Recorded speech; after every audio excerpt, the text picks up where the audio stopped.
Salut à tous, donc aujourd'hui on se retrouve pour une nouvelle vidéo. Donc dans cette vidéo, je vais vous parler des quêtes Seikaimon. Donc voilà, donc ça c'est donc les quêtes Seikaimon, c'est une tour qui va spawn, enfin qui va reboot chaque mois. Donc généralement c'est aux alentours du 5 et ça se finit 20 jours après. Donc aujourd'hui je vais un peu présenter comment ça se passe. Donc il y en a plusieurs, il y a 2 niveaux. Donc déjà la première chose à savoir c'est que ce soit en mode normal ou difficile, on fait une tour par niveau. C'est à dire que là on va choisir une des 3 tours et on pourra pas faire les autres, ça va bloquer les 2 autres. Mais chaque mois on peut choisir laquelle on veut faire. Enfin, donc pareil en difficile. Donc pour un peu présenter, moi je vais vous présenter directement dans le menu. Donc déjà ça c'est la difficulté normale. Donc dans la difficulté normale il y a 50 paliers, 50 étages. Alors que dans la difficulté difficile il y a 25 étages. Ces 2 tours sont différentes parce que la première va donner énormément de médailles. Je vous parlerai des médailles après. Elle en donne donc 2 fois plus, donc 200 et 100. Peu importe la caverne pour la difficulté normale, et 100 peu importe la caverne en difficulté difficile. Enfin, donjon autour, voilà. Au niveau des orbes spirituels, si on fusionne les 2 tours, on peut se faire 480 orbes minimum. Si on finit les 2, parce que va y avoir des étages, les derniers étages pour la tour normale. Voilà, donc les derniers étages, donc les 5 derniers, si vous les finissez en moins d'1 minute, vous pourrez gagner 5 orbes par palier. Donc c'est des quêtes qui se font là, voilà, donc il y a pour les 5 derniers étages, donc vous pouvez gagner 25 orbes supplémentaires, ce qui fait 550 orbes. Plus, parce que ce qu'il faut savoir c'est que si vous finissez cet étage en moins d'une minute, vous aurez un étage bonus qui va apparaître. Et cet étage bonus donnera 10 orbes spirituels, plus d'autres récompenses. Ce qui fait au total 50 orbes en plus, donc vous pouvez avoir un total de 555 orbes spirituels si vous finissez tous les niveaux en mode normal plus difficile. Ensuite, donc ce qui diffère de la caverne, donjon et tour des épreuves, ça va être ce que vous allez gagner au niveau de l'événement. L'ordre de l'événement, donc c'est ce que je viens de parler, ça sera qu'au niveau de seulement de la caverne.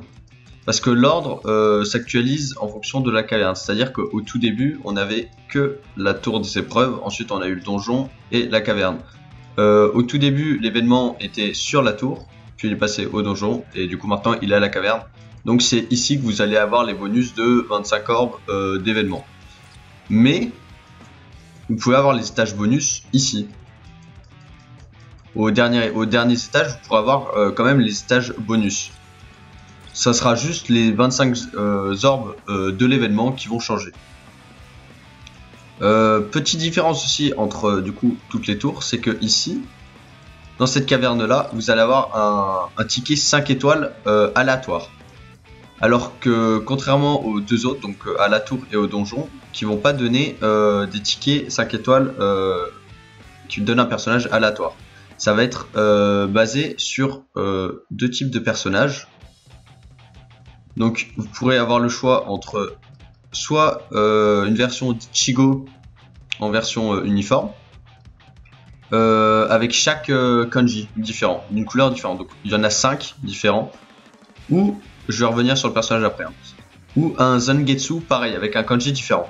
La différence entre ces 2 personnages, c'est que donc celui-là, ce qui peut être intéressant déjà, c'est que c'est une catégorie humain, il y en a pas, enfin si, il y en a certains, mais ça peut être très pratique pour le début du jeu d'avoir un personnage de catégorie humain. Donc il est tueur Shinigami, voilà. Et ce qui va faire la différence, c'est surtout ici le plus intéressant, c'est ça. C'est que vous allez avoir 2 sous le trait, vraiment intéressant. Donc 1 de chance de survie après dégâts mortels, c'est-à-dire que votre personnage, quand il va se faire tuer, il va respawn avec une certaine quantité de vie. Ce qui est très très utile pour la tour. Parce que vous verrez qu'il y a des boss, il faut réussir à éviter les attaques spéciales, mais des fois on n'y arrive pas, et ça peut parfois sauver votre étage au lieu de recommencer, voilà. Et sur James Soul, très intéressant aussi pour les personnages qui sont centrés autour de la pression spirituelle. C'est un petit temps de recharge d'attaque puissante de moins 12%. Et franchement, l'ensemble est vraiment pas mal pour la tour. Surtout pour les derniers étages. Et la différence avec le Zangetsu, c'est que lui, donc ça sera un Shigami tueur de Shinigami. Pour tous les Konshi, hein, peu importe. Qui sera Nad. Et la différence, ça va être que lui, ça va être un personnage centré sur un personnage offensif. Donc plus dans l'attaque que dans la pression spirituelle. Qui va augmenter les attaques normales de 25%, ce qui est énorme. Parce que en dégâts des attaques normales, c'est le maximum. Je parle en dégâts d'attaque normale, hein. 25% c'est le maximum. Et en dégâts subis, moins 16. Qui est pas dégueu parce que vous allez souvent trouver, sauf pour les personnages ressuscités, soit des dégâts subis, soit de l'attaque, dégâts des attaques normales. Et là, d'avoir les deux, ça fait un bon combo. Donc ça, c'est pour la difficulté normale. Voilà, et donc la tour des épreuves, là, ça donne un ticket aléatoire, mais 5 étoiles. Vous avez quand même un ticket 5 étoiles. C'est un peu la grosse différence, mis à part l'ordre des événements, voilà. Et dans la difficulté difficile... Alors par contre, je comprends pas parce que...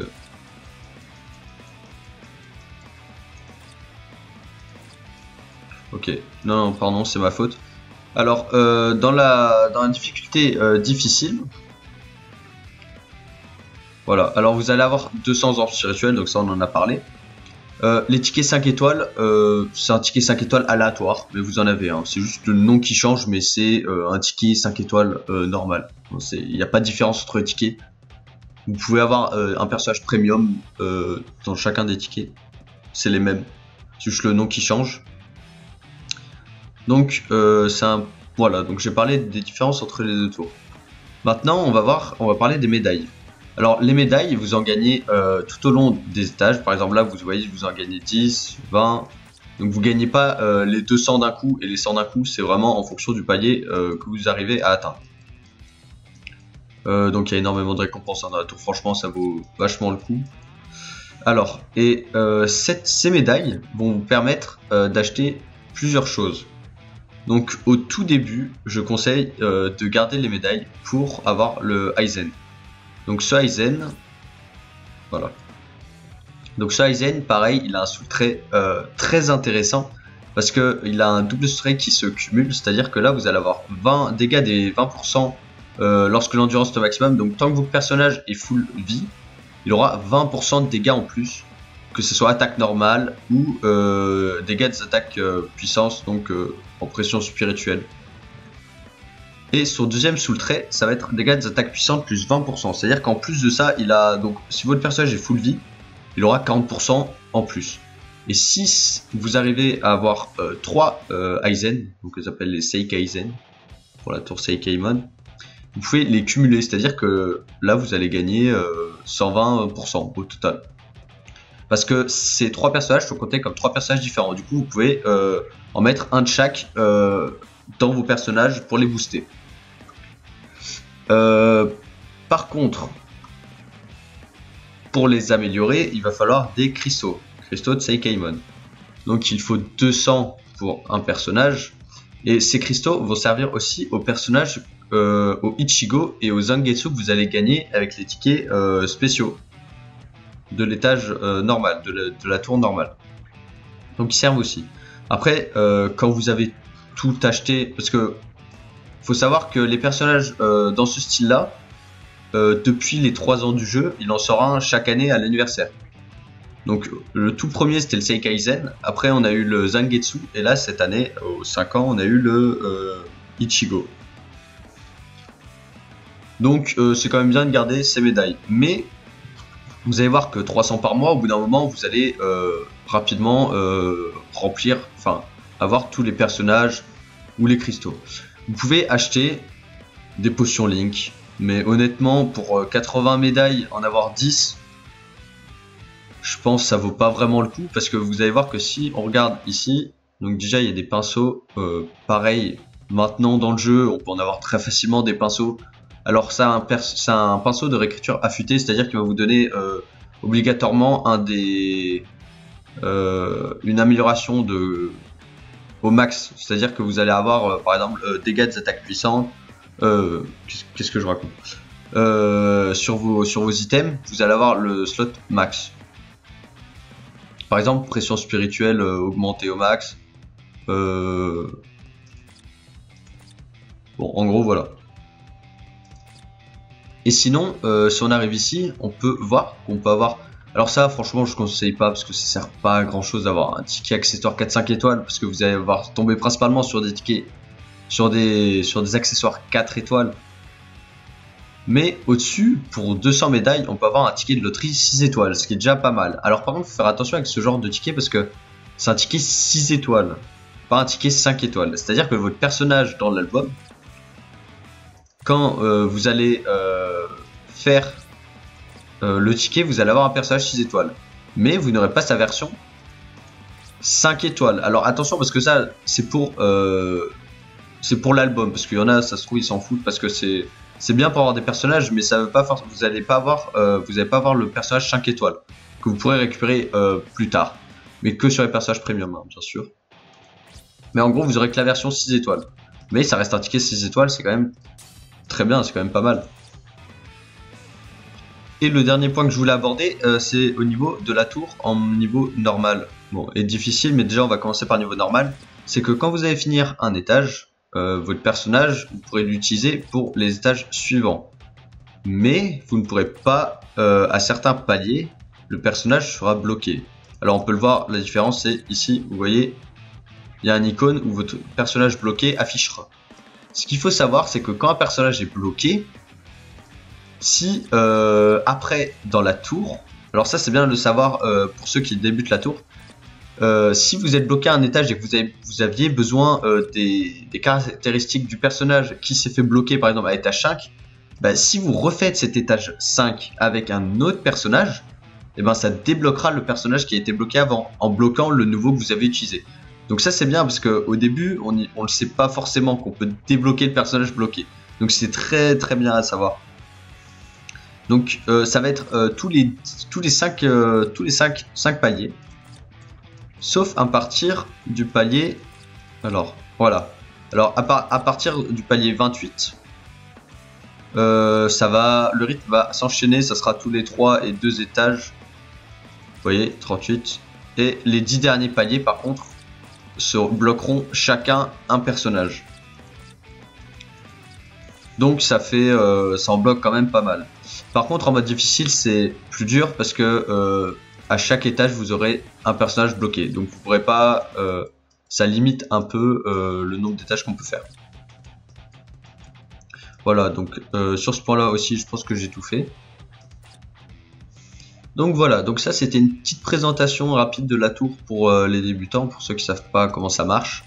Je ferai des gameplays sur chacune des tours et des niveaux de difficulté pour potentiellement aider, parce que vous verrez au début c'est assez simple, il y a des étages où on peut rapidement bloquer et en fonction du personnage qu'on va prendre, des accessoires qu'on va prendre et des personnages en caraling qu'on va prendre, ça pourrait en aider certains, parce que je sais que ça peut être difficile au début de terminer juste la version normale, parce que la version difficile est quand même un peu plus dure, hein.